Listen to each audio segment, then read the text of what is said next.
الحمد لله نحمده ونستعينه ونستغفره ونعوذ بالله من شرور أنفسنا ومن سيئات أعمالنا. من يهده الله فلا مضل له ومن يضلله فلا هادي له. وأشهد أن لا إله إلا الله وحده لا شريك له. وأشهد أن سيدنا وسندنا ومولانا محمدا عبده ورسوله. وقال الله تعالى: قل إن كنتم تحبون الله فاتبعوني يحببكم الله. بزرگان محترم، برادران عزیز، حدیث شریف میں ایک واقعہ آتا ہے کہ پچھلے نبیوں میں سے کسی نبی کا کوئی واقعہ ہے کہ انہوں نے فرمایا کہ کسی آدمی کو انہوں نے دیکھا کہ اس نے دریا کے اندر ایک جال ڈالا بسم اللہ الرحمن الرحیم پڑھ کے، اور جب جال ڈالا بہت دیر تک جال پڑا رہا. جب انہوں نے اس جال کو کھینچا تو اس میں سے صرف ایک مچھلی آئی. وہ آگے گئے تو دیکھا کہ ایک غیر مسلم تھا، کافر تھا. اس نے جال ڈالا، یقیناً اس نے بسم اللہ کا نام تو نہیں لیا، اپنے کسی کا نام لیا ہو تو لیا ہو، لیکن جب اس نے اس جال کو کھینچا تو وہ بالکل مچھلیوں سے بھرا ہوا تھا. یہ بڑے حیران ہوئے اور کہا کہ یہ تو اللہ کو مانتا بھی نہیں ہے، نہ اللہ پر ایمان لاتا ہے. اس کا جال مچھلیوں سے بھر گیا، اور وہ جس نے اللہ پر ایمان قبول کیا اور بسم اللہ کا نام لے کر اس نے جال ڈالا، اس کی صرف ایک مچھلی آئی. پھر خود ہی فرمایا کہ اللہ کا فیصلہ ہے، لیکن بات میرے سمجھ میں آتی نہیں. اللہ رب العزت سے درخواست کی کہ یا اللہ مجھے یہ ماجرا سمجھا دیجئے کہ آپ نے ایسا کیوں کیا، جو آپ کو مان نہیں رہا اس کو آپ نے اتنا کچھ دے دیا. اللہ تعالیٰ فرماتے ہیں کہ ہم تمہیں دکھلاتے ہیں کہ جس کے پاس مچھلیاں زیادہ آئیں، جو اللہ کو مانتا نہیں ہے، کہ وہ آخرت میں اس کا ہم نے کیا حال بنائیں گے. پھر اللہ رب العزت نے ان کو وہ منظر دکھلایا جو اس کے لیے تیار تھا. وہ اتنا ہولناک تھا کہ کوئی حد و انتہا نہیں، پریشان کن تھا.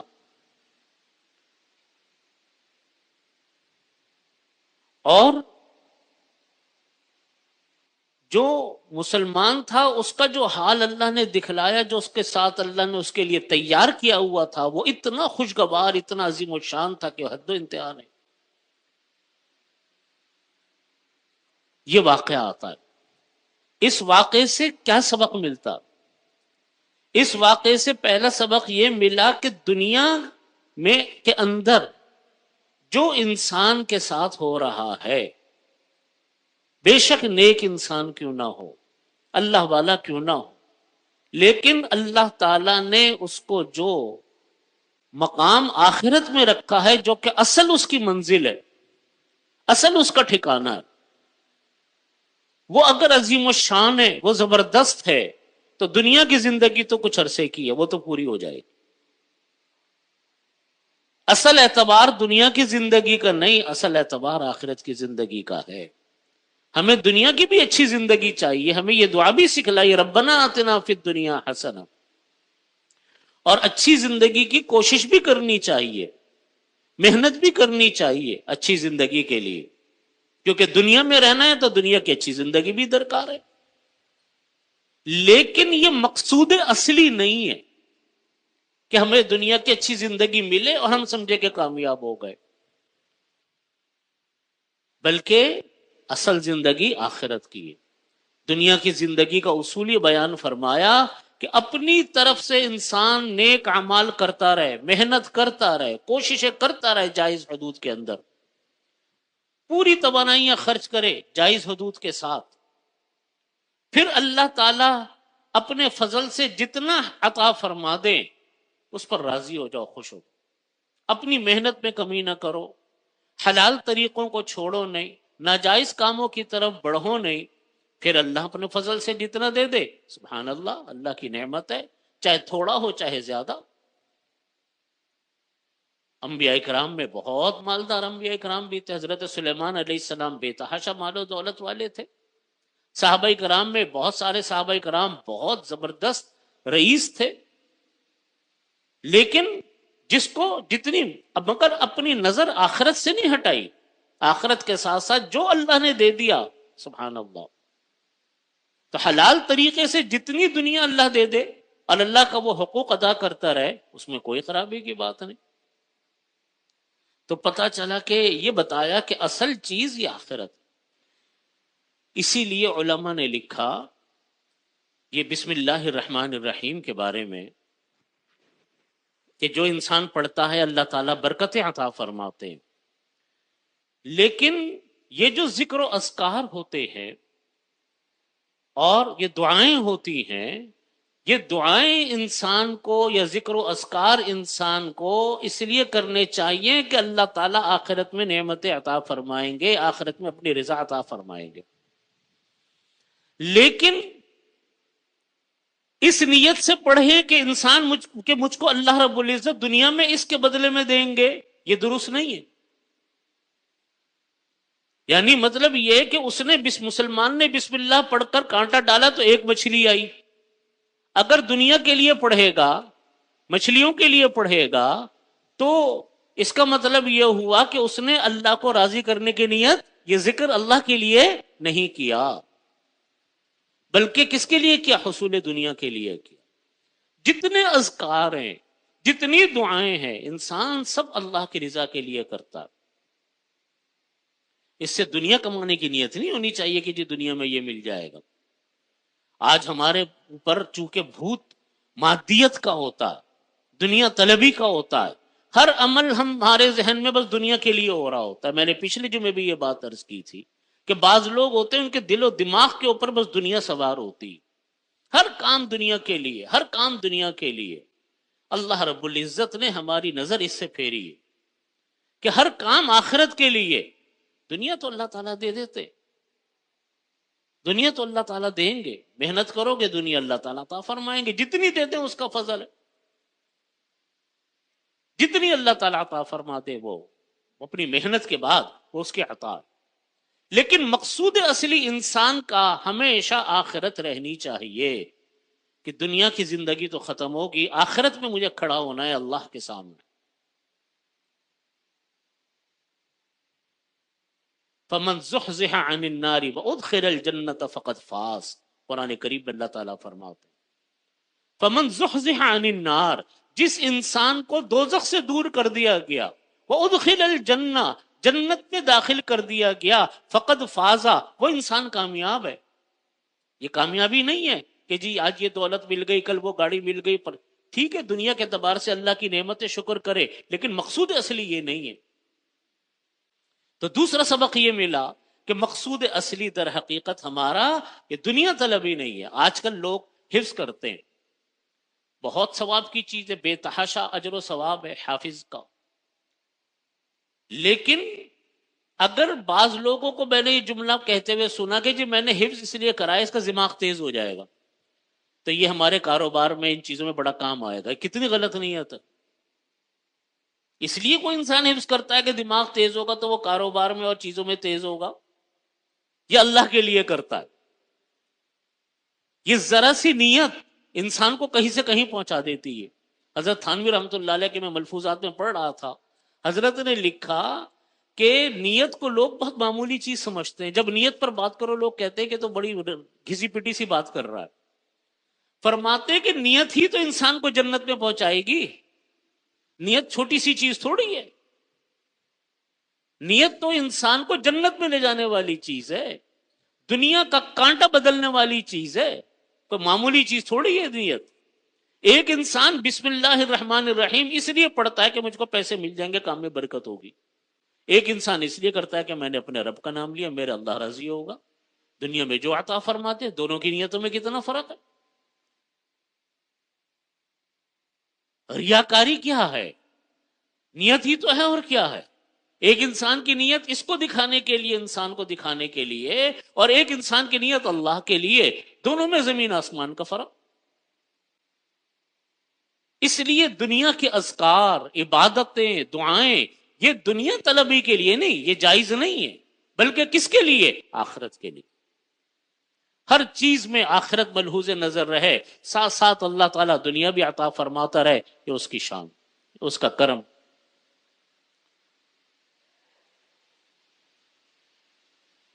قرآن کریم میں اللہ رب العزت نے فرمایا کہ وَمَن يُرِيدُ الْعَاجِلَةَ عَجَّلْنَا لَهُ فِيهَا مَا نَشَاءُ لِمَن نُرِيدُ، کہ جو انسان کے دنیا کا طلبگار ہوتا ہے، جو انسان دنیا کا طلبگار ہوتا ہے، وَمَن يُرِيدُ الْعَاجِلَةَ، جو انسان دنیا کا ارادہ کرتا ہے، ہر چیز میں دنیا، ہر چیز میں دنیا، اجلنا لہو فیہا ما نشاء لمن نرید، ہم اس کو دنیا دے دیں گے جتنی ہم چاہیں گے، جس کو ہم چاہیں. یہ وعدہ نہیں کیا کہ میں دنیا ضرور دوں گا. ہر وقت دنیا چاہیے، ملے گی اتنی جتنا کون چاہے گا؟ اللہ چاہے. ما نشاء لمن نرید، یہ سمجھنے والی بات ہے. اللہ تعالیٰ مجھے اور آپ کو سمجھا دے یہ بات. جتنی ہم، اللہ تعالیٰ فرماتے تم لوگ لگو رہے ہو دنیا کے چکروں میں، ہر چیز دنیا کے لیے کر رہے ہو، کرو، لیکن دنیا میں اتنی دوں گا جتنی میں چاہوں گا، اور جتنی چاہوں گا اتنی دوں گا. تمہاری مرضی پر فیصلہ نہیں ہوگا، نہ تمہاری محنت پہ فیصلہ ہوگا، فیصلہ میری مرضی پر ہوگا. اللہ تعالیٰ فرماتے. پھر آگے اللہ تعالیٰ فرماتے ثم جعلنا لہ جہنم، ہم نے پھر اس کے لیے جہنم تیار کر رکھی ہے، یصلاھا مذموما مدحورا، ہم اس پہ اس کو ذلیل و رسوا کر کے داخل کریں. کیونکہ تمہیں دنیا میں ہم نے اس لیے بھیجا تھا کہ تم ہر وقت دنیا کا کام کرو، آخرت تمہارے پیش نظر ہی نہیں. پھر آگے اللہ تعالیٰ فرماتے وَمَنْ أَرَادَ الْآخِرَةَ وَسَعَى لَهَا سَعْيَهَا وَهُوَ مُؤْمِنٌ فَأُولَئِكَ كَانَ سَعْيُهُمْ مَشْكُورًا. اللہ تعالیٰ فرماتے وَمَنْ أَرَادَ الْآخِرَةَ، اور کوئی انسان اگر آخرت کو چاہتا، آخرت کا ارادہ کرتا، یعنی آخرت کے لیے محنتیں کرتا، وَمَنْ أَرَادَ الْآخِرَةَ وَسَعَى لَهَا سَعْيَهَا، اور آخرت کے لیے اس نے کوششیں کی، وَهُوَ مُؤْمِنٌ، بشرطیہ کہ مسلمان ہے، ایمان والا ہے، کان سعیہم مشکورا، تو اس کی نعمتوں کی قدر کی جائے گی. یہاں حضرت تھانوی رحمۃ اللہ علیہ کا پورا ایک بیان ہے اس آیت کے اوپر. حضرت نے یہ نقطہ اس میں بیان فرمایا کہ دیکھو دنیا کے لیے حضرت اللہ رب العزت نے فرمایا جتنی ہم دنیا چاہیں گے اتنی دیں گے. آپ کی محنت کے اوپر فیصلہ نہیں، تمہاری مرضی کے اوپر فیصلہ نہیں، آپ کی چاہت کے اوپر فیصلہ نہیں، فیصلہ ہماری مرضی پر ہے. لیکن آخرت میں یہ قید نہیں بڑھائی کہ جتنی ہم چاہیں گے آخرت دیں گے، بلکہ ومن اراد الآخرہ، جو انسان آخرت کے لیے کوششیں کرے گا، آخرت چاہے گا، اس کو وعدہ ہے اتنی ہی آخرت ملے گی جتنی اس نے کوشش کی. دنیا میں تو کوشش کی نہیں ملی، آخرت کا وعدہ ہے جتنی کوشش کرو گے اتنی آخرت ہم دیں گے. ومن اراد الآخرۃ، جس انسان نے آخرت کا ارادہ کیا، وسعى لها سعيها، اور آخرت کے لیے کوششیں بھی کی، وهو مؤمن، ایمان کی حالت میں، اس حال میں کہ وہ مومن ہے، فاولئک کان سعیہم مشکورا، تو اس کی نعمتوں کی قدر کی جائے گی. تو پتہ چلا کہ انسان جب آخرت کے لیے کوئی ارادہ کرتا ہے اور اللہ کے لیے کرتا ہے، حالت ایمان میں کرتا ہے، یہ وعدہ ہے اللہ کا کہ وہ محنت اس کی ضائع نہیں جائے گی، پورا پورا اللہ اس کو بدلہ عطا فرمائیں گے اس کی محنت کا۔ لیکن آخرت کے بارے میں کیا فرمایا؟ جو محنت کرو گے یقینی نہیں ہے کہ تمہیں وہ دنیا ہم دیں گے۔ اس سے یہ بات پتہ چلتی ہے، بہت سارے لوگ یہ سوال کرتے، دو سوالات لوگوں کے ہوتے ہیں بہت۔ ایک تو یہ ہوتا ہے سوال کہ جی ہم تو یہ بھی نمازیں بھی پڑھی، روزے بھی رکھے، فلانا بھی کیا، پھر بھی ہمیں دنیا میں گھاٹا ہو رہا، پھر بھی ہماری حالت سے تو فلانا آدمی اچھا، وہ تو یہ بھی کرتا ہے، وہ تو وہ بھی کرتا۔ یہ بہت لوگوں کے دلوں میں بات آتی۔ تو یاد رکھو کہ اللہ تعالی نے کے نزدیک دنیا کی، اللہ حدیث شریف میں نبی علیہ الصلوۃ والسلام نے جگہ جگہ ہمیں یہ بات بیان فرمائی کہ اللہ کے نزدیک دنیا کی حیثیت بچھر کے پر کے برابر بھی نہیں ہے، اتنی حیثیت بھی نہیں ہے۔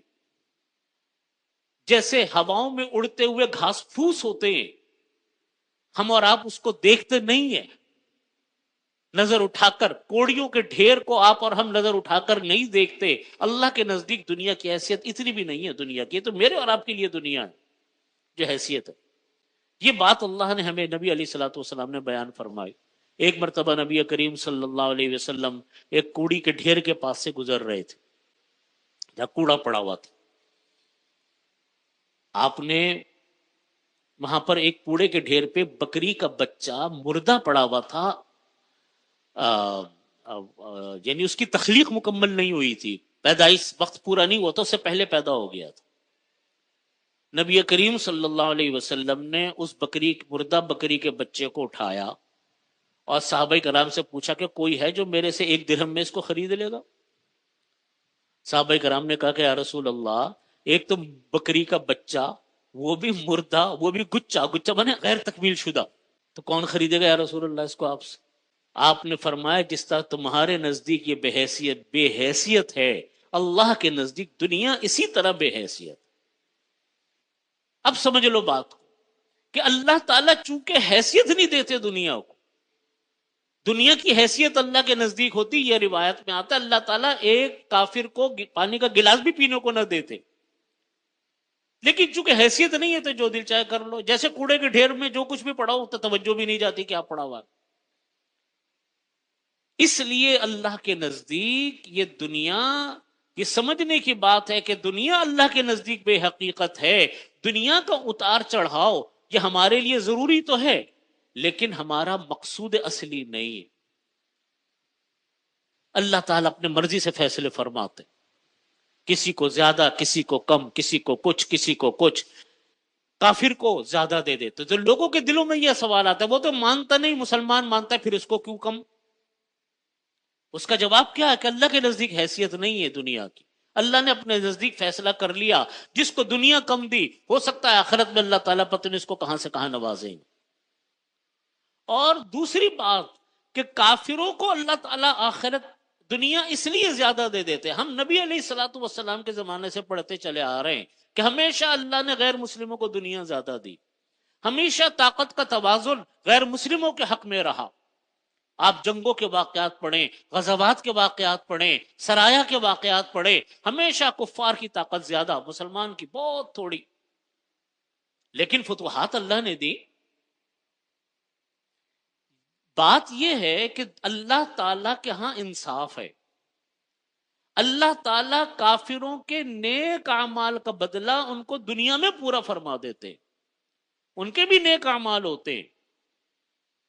یہ نہیں ہے کہ کافر کوئی نیک عمل نہیں کرتا، بہت سارے نیک اعمال کر رہے ہوتے ہیں، لیکن چونکہ ایمان نہیں ہے ان کے پاس، لہذا اللہ تعالیٰ ان کی نیکیوں کا بدلہ ان کا دنیا میں پورا کر دیتے، اصل ثواب ان کو آخرت میں ملے گا۔ میں نے ایک صحابی کے بارے میں، میرے استاد حضرت مولانا شمس الحق صاحب رحمۃ اللہ علیہ نے ہمیں درس میں یہ واقعہ بتایا، مشکات شریف کے درس میں حضرت سے ہم نے مشکات شریف پڑھی۔ حضرت فرمانے لگے کہ ایک صحابی ہیں، ان کے سامنے جب 2 وقتوں کا اچھا کھانا آتا تھا تو وہ سوچ میں پڑ جاتے تھے کہ اللہ تعالیٰ میری نیکیوں کا بدلہ دنیا میں تو نہیں پورا کر رہے، میری نیکیوں کا بدلہ دنیا میں تو نہیں پورا ہو رہا۔ تو دنیا میں نیکیاں کا بدلہ اللہ تعالیٰ پورا دیتے نہیں، بلکہ ایک کام چلاؤ کی صورت ہوتی، اصل بدل اللہ تعالیٰ آخرت میں دیتے. یہ ہے بات. اس لیے دنیا میں جتنے اعمال کرو سب اللہ کے لیے. ہمارے حضرت ڈاکٹر عبداللہ صاحب عارفی رحمت اللہ علیہ یہ بات بہت فرماتے تھے کہ نماز پڑھتے ہوئے تو لوگ یہ نیت کر لیتے ہیں اللہ کے لیے، روزہ اللہ کے لیے، زکوٰۃ اللہ کے لیے، صدقہ اللہ کے لیے، حج اللہ کے لیے، یہ تو سمجھ میں بھی آتی ہے. لیکن جو دنیا کے دوسرے دھندے، کوئی مہمان آ گیا، آپ کسی کے گھر مہمان چلے گئے، آپ کسی کے تقریب میں چلے گئے، کسی کے یہاں شادی میں چلے گئے، آپ نے لوگوں کو بلا لیا، بچوں سے آپ بیٹھ گئے، بیوی کے پاس بیٹھ گئے، والدین کے پاس بیٹھ گئے، عزیزوں کے پاس بیٹھ گئے، اس میں کیسے ہم نیت کریں؟ حضرت فرماتے تھے نیت زاویہ نگاہ کی تبدیلی کا نام ہے. نیت کیا ہے؟ زاویہ نگاہ کی تبدیلی کا نام نیت.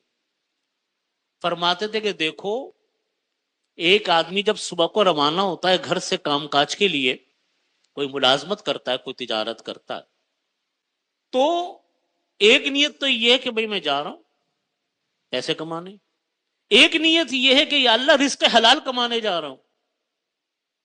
اور رزق حلال کمانا تو اللہ نبی علیہ الصلوۃ والسلام نے ہمارے اوپر دیگر فرائض کے بعد فرض فرمایا کہ طلب کسب الحلال فریضۃ بعد الفریضہ، او کما قال صلی اللہ علیہ وسلم، کہ رزق حلال کا کمانا دیگر فرائض کے بعد وہ فرض ہے. نماز، روزہ، حج، زکوٰۃ کے بعد رزق حلال کمانا فرض. یہ نیت کی کہ اللہ حلال کمانے جا رہا ہوں. جائیے جتنا وقت گزارو گے حلال کمائی کا ثواب ملے گا. نبی کریم صلی اللہ علیہ وسلم کی خدمت میں ایک صحابی بیٹھے ہوئے تھے، آپ نے دیکھا ان کے ہاتھ میں چھالے پڑے ہوئے. پوچھا کہ کیا ہوا؟ کہنے لگے یا رسول اللہ سارا دن محنت مزدوری کرتا ہوں، میرے ہاتھ چھل جاتے. آپ نے ان کے ہاتھوں کو پکڑ کر ہونٹوں سے لگا کر پیار کی. فرمایا کہ جو انسان صبح کو نکلتا ہے رزق حلال کے لیے اور رات کو شام کو تھکا ہارا واپس آتا ہے، اللہ اس کے سارے گناہوں کو معاف فرماتے. اللہ تعالیٰ اس کے سارے گناہوں کو کیا کرتے؟ اب دیکھو نیت ہے نا، نیت کیا ہے؟ رزق حلال. اب اس نیت کا انسان کو ثواب ملتا. ہمارے حضرت فرماتے تھے کہ تم بیمار کو پوچھنے جاؤ، ایک نیت یہ کہ اس کو پوچھنے جاؤں گا، نہیں جاؤں گا تو برا لگے گا، وہ شکایت کرے گا. اور ایک نیت یہ ہے کہ میرے نبی علیہ الصلوۃ والسلام کا فرمان ہے، حکم ہے کہ جو انسان مریض کی عیادت کرتا ہے، جتنی دیر مریض کی عیادت کرتا ہے اتنی دیر وہ جنت کے باغوں میں سے ایک باغ میں ہوتا. یہ نیت کی. تو نیت کتنی بڑی چیز ہے، کتنی بڑی چیز نیت ہے. اس لیے فرمایا کہ جب انسان دنیا کے کاموں میں ہوتا ہے تو انسان اپنی نیت کو ٹھیک رکھے، اپنی نیت کو اللہ کے لیے رکھے، حقوق العباد کے اندر بھی اللہ کے لیے نیت کو رکھے. اللہ رب العزت اس عام زندگی کو، اس گھریلو زندگی کو، اس خاندانی زندگی کے اوپر بھی اللہ سے اجر و ثواب عطا فرماتے. تو یہ ہے نیت. اس لیے فرمایا کہ انسان ہر کام اللہ کے لیے کر رہا، ہر عمل اللہ کے لیے، غیر اللہ کے لیے نہیں، اللہ کے لیے عمل. اللہ رب العزت ہمیں عمل کی توفیق عطا فرمائے. وآخر دعوانا